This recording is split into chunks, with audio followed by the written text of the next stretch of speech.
About, I'd say 6 months ago, I did an editorial on this show, and what I talked about a little bit was the relationship between State Representative Lacey Hull and a certain monster. And that monster happened to be a slimy green monster with a long green arm and big long fingernails that reaches around, and it grabs people who are elected to public office who are likely or appear likely to win public office. And basically what that long green arm does is it welcomes those individuals who have won the election into the political establishment of the people who are now leading our country. In other words, the so-called elected official class. And unfortunately, what we've seen is that after people are grabbed or have that long green arm reach around them with those long, ugly green fingernails, that what happens to them is that they tend to move away from their positions that they espoused when they were actually running for office. Many people, like Lacey Hull, are elected to office with a lot of excitement, a lot of fervency, and a lot of ideology. But then what happens to them is that once that slimy green monster reaches around and grabs them, they tend to move away from the positions and the promises that they made while they were in office.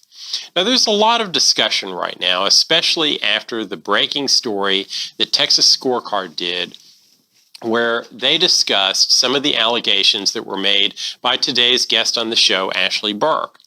And not only were there allegations, but let's face it, I mean, there's a lot of truth to it, simply because along with those allegations, Ms. Burke provided text messages galore about her former boss, Lacey Hull, who was running for office in House District 138.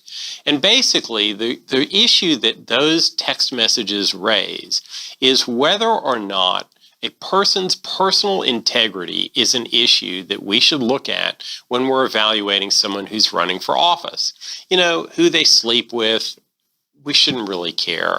What their exact religious beliefs are probably not something that's in the province of what voters can actually evaluate in someone who's actually running for office. But there is an issue of basic trust, of basic loyalty. And that's really the issue, I think, that the allegations that Ashley Burke has made with respect to Lacey Hull, and actually the Texas Scorecard and Empower Texans are making those same allegations along with Ms. Burke. That's really what the issue is here. Because what you have here is someone who, for many years, was a very successful conservative political activist. She espoused very strong views. She tended to support free markets. She tended to support a conservative ideology. She was always very much involved in the sort of vaccine choice movement. But as soon as she became endorsed by Governor Greg Abbott during the primary election, all of a sudden we started seeing that Lacey Hull started shifting. And I think that more than anything else, the takeaway that we see from what's happened between Lacey Hull, Ashley Burke, Empower Texans, State Representative Jonathan Stickland is certainly central to this story as well, as are Valoree Swanson, State Representative Cole Hefner. What's really the story and the takeaway that we should all take from it is that we need to evaluate candidates with respect to their trustworthiness.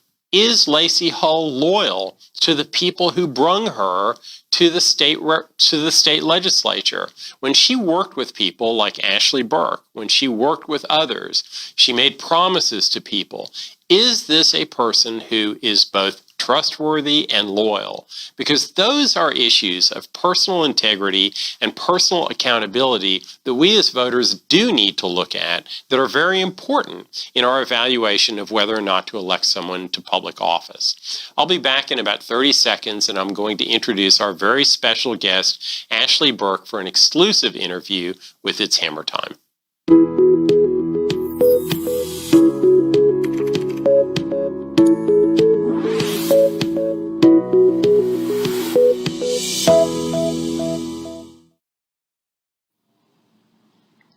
Welcome back to the show. I'm very excited about today's guest, who is Ashley Burke.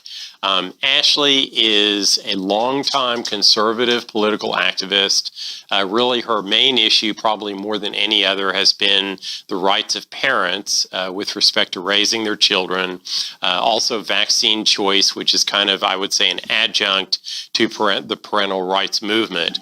Ashley has really been very successful. She's worked with I think Texans for Vaccine Choice. She's on the board of directors of the Freedom and Liberty Conservatives PAC. Ashley also happens to be the Austin bureau chief of the Golden Hammer newspaper. Ashley, it's great to have you on the show. Welcome. Thanks, Eric. So I guess I want to get right down to it. You know, you've been in the news quite a bit in the last, I'd say, week and a half or so with respect to some of the, I guess, what would you call them? Breaking news stories that you actually have broken with respect to some of the activities of State Representative Lacey Hull and some of the people around her. Why did you break the story about Representative Hull's personal problems? I mean, I believe when you see it all laid out, you can respect the weight of what a burden this information has been on my conscience. This isn't about petty personal flaws and regrets. You know, we all have those. This is about the state of Texas, and Lacey is a state representative. Lacey's had a long issue with taking responsibility for her personal actions. And those actions went far beyond the realm of reasonable mistakes, and they plunged into unabashed, unethical behavior. Her decisions affect her voters, her volunteers, her financial contributors, and just as you said, the state's overall trust. Well, I mean, do you believe that Lacey has changed? Is she still the candidate that you were working for in the 2020 Republican primary election? And by the way, I mean, and let me just say, I mean, you were her campaign manager. You did a great job. I mean, it was very apparent she would not have won that election without a runoff, without you. She had two very tough opponents, Josh Flynn and Apostle Claver. And I mean, it was really amazing what you pulled off for her. And I'm not saying she wasn't a good candidate too, but it was truly amazing. But, you know, has she changed since that election? Unfortunately, I believe so. I campaigned for a passionate, principled conservative who valued individual freedoms above everything else. It took just months after, or maybe less than a month, after me stepping away from her campaign to see the outside influences stepping in. One of the first things I caught wind of was constituents receiving mailers promoting extremely liberal policies. I think you reported on it. One of them said free mammograms for Texas women. I couldn't have thought something less likely to come out of Lacey's mouth. Not only is it a big government spending nightmare, Lacey believes that mammograms cause cancer. After her big win, this devolved into votes undermining the pro-life movement. She voted for a bill just last week that We the Parents organization I ran with Lacey had registered against last session. You want to guess who authored that bill? No, who authored it? It was Cole Hefner. Okay, I've heard of him, and I guess he has a little bit to do with this story as well. And he is a Republican from Longview, isn't that correct? I think he's from Mount Pleasant, just Okay. a little north. Okay. But, you know, what I saw actually, and I saw with my own eyes, it wasn't something that I read in the newspaper or saw on television. I think you and Lacey both invited me and some other friends to I guess it was a announcement where Governor Abbott appeared campaigning for Lacey during the Republican primary election. Not only did he bring his endorsement and his staff, but he brought a whole lot of money to the table, is my understanding, for her campaign. And it seems as though that really was where she shifted from being a fairly trustworthy, faithful conservative, and she shifted far to the center. And I think now actually she's gone a little bit left of center, and is a very different person as a state representative than the person who was running when she ran for office. I mean, wouldn't you agree that that was kind of the first step in what made her change her stance on issues? Yes, if you had asked me 2 years ago what could make Lacey change her character and stance on these issues, I would have said with conviction, absolutely nothing could. But now we have to face the reality. My best guess is she's beholden to the outside influencers. It's perhaps the result of her actions over the past 2 years, year and a half time frame. You've spoken about the big green arm with warts even today. Right. I forgot to mention the warts. I know. Right. I believe that arm has reached over Lacey and is holding her tight. Huh. Well, I mean, do you think that this change in her is permanent? Well, Eric, it doesn't have to be. In a way, me coming out with all this information should have been somewhat freeing to her. Those controlling influences that know all her dirt should have less to hold over her, unless they know something that I don't. At this point, if her principles truly are the same as they were when she campaigned, she should now have the freedom to vote as the conservative she campaigned as, instead of what we've been seeing from her in Austin. I mean, you know, and I think that's actually a very interesting take on it, Ashley, because the reality is that who someone does intimate things with in their own house or bedroom or whatever is not something that I think any of us should really be concerned with. But her public voting record on the floor of the Texas House of Representatives is certainly something that we should watch, that we should criticize if she doesn't do well, and that we should always be very vigilant of. And I'm hopeful as well with you. I join you in that hope that maybe she can kind of get away from that long green arm with the warts and start actually voting in a more conservative fashion, true to the principles that really got her into this position to begin with. Is this going to discourage you, Ashley, from, I mean, you spent literally thousands of hours working for the Lacey Hull campaign. I mean, are you going to be discouraged from doing this ever again? No, it will not. It's okay to be extremely disappointed in a politician. What's not okay is to be discouraged from being engaged in the process. You should never lose your voice. I learned a lifetime of knowledge during that campaign. I certainly learned quite a bit about spotting the red flags in a candidate. Yeah. It would be a waste to throw out what I know and not put it to use for our state. I mean, I'd rather see the glass half full and chalk it up to a learning experience. Of course, I'll continue to work hard for Texas. Well, you know, one thing that I know our mutual friend, Kelly Cox, who's the publisher of the Golden Hammer, one thing that she has said, especially in the last year or so, is that she's a lot more interested in working on issue campaigns than she is on campaigns for individuals running for office. I mean, is that something that conservatives should look at focusing on more, or do we need to still continue to elect good conservatives to office? I mean, of course, we still have to fight. I'm kind of with Kelly in that thought. Yeah. But I'm finding myself, people are calling every day. I'm thinking about running. I think they're more worried about what I have on them.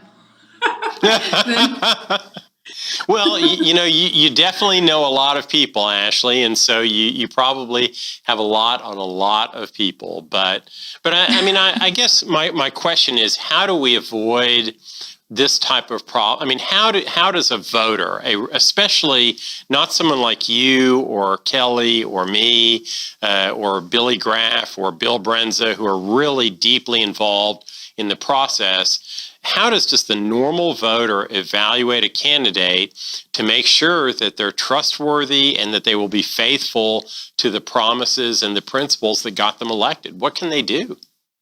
I mean, we really need to be holding accountability is the main thing that we need to be doing here. You know, I've put everything out there. I'm not tolerating this kind of behavior anymore. And Yeah. if others can see that I pulled back the curtain, and maybe they'll be encouraged to do the same. I mean, it's people in my position, the ones closest to the candidates and legislators, who find themselves laden with these ethical dilemmas that their reckless clients drop in their laps.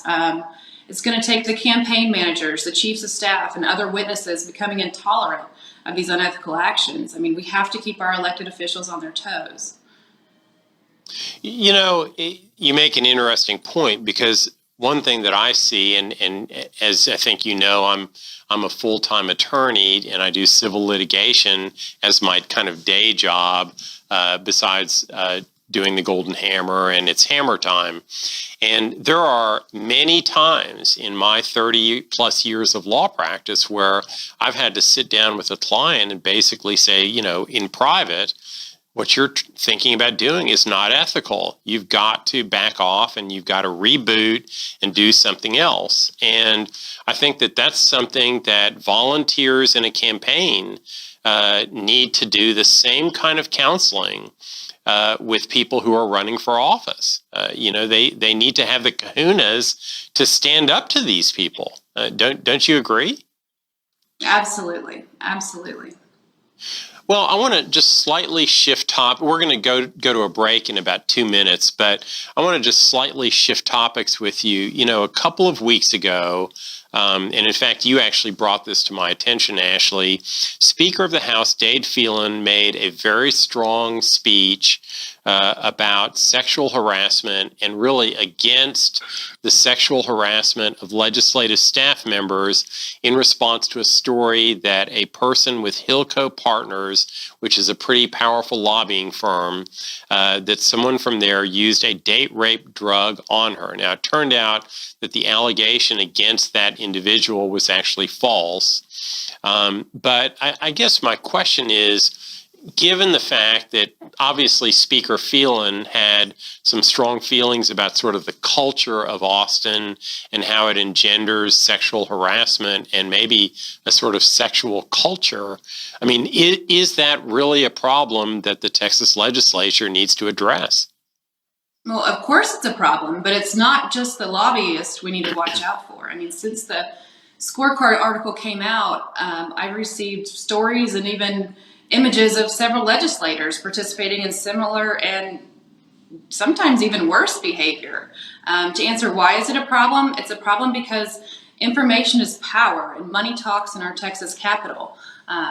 If these men and women were simply giving in to impulses and then doing their jobs well during the day, perhaps that would be one thing. Unfortunately, the choices they're making behind closed doors are directly affecting important legislation that harms all Texans. Well, you know, and what sort of comes to my mind is there was an article that I did several years ago in the Golden Hammer about nepotism, where I interviewed Stephanie Davenport, who had been the county treasurer at the time. And her comment to me was that nepotism is basically a form of abusive power. I mean, isn't that really what sexual harassment is in the context of the Texas legislature? Isn't it really the same thing? Absolutely. Absolutely. Is there a different culture in Austin during the session that engenders these types of problems? And if so, what really causes it? I can't account to the issue of being just during session because from what I witnessed, that's not the case. I believe these problems happen around the clock in our own hometowns and cities, and clearly during campaign season. I mean, it's not just about affairs.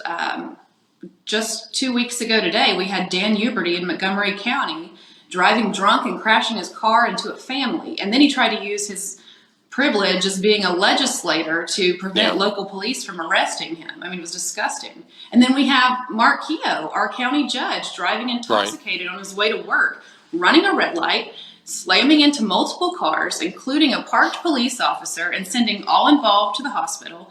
I mean, this has to stop.